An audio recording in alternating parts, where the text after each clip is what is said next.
In the biblical story of Adam and Eve in the Garden of Eden, we find human beings innocent and acting out of their natural instincts, predilections, and their basic intelligence as human beings. They have no social setting or training to which they need to conform. They are essentially ignorant about the forces at work in the world, their potential role in adopting or furthering any of those forces, or their agenda.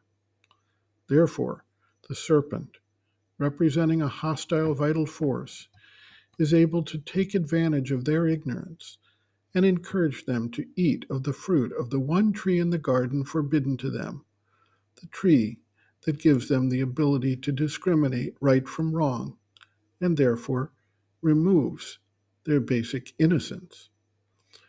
Once they have the knowledge and have lost their innocence, they cannot regain it in that simple form, but must now work to apply the knowledge they have gained and determine those forces that work towards their and the general welfare, and those which are detrimental and have hostile or inimical intentions.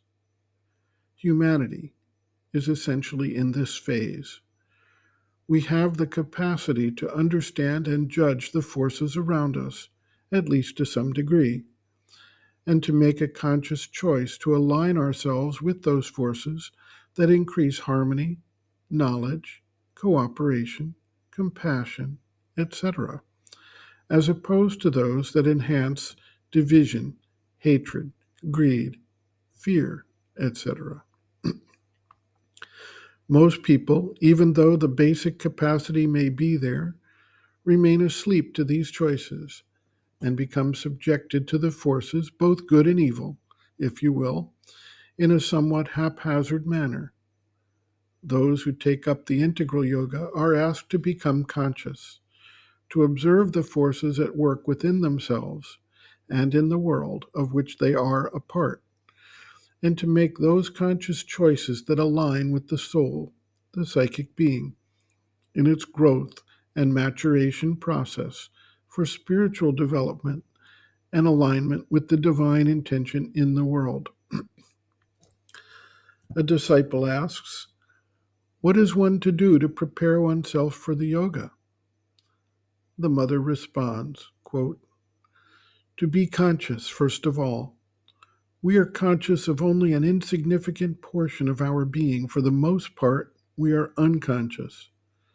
It is this unconsciousness that keeps us down to our unregenerate nature and prevents change and transformation in it.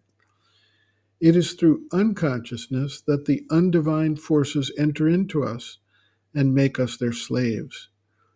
You are to be conscious of yourself. You must awake to your nature and movements. You must know why and how you do things, or feel or think them. You must understand your motives and impulses, the forces, hidden and apparent, that move you. In fact, you must, as it were, take to pieces the entire machinery of your being. Once you are conscious, it means that you can distinguish and sift things. You can see which are the forces that pull you down and which help you on. And when you know the right from the wrong, the true from the false, the divine from the undivine, you are to act strictly up to your knowledge.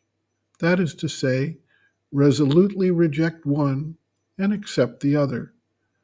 The duality will present itself at every step, and at every step, you will have to make your choice.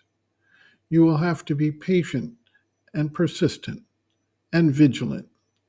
Sleepless, as the adepts say, you must always refuse to give any chance whatever to the undivine against the divine.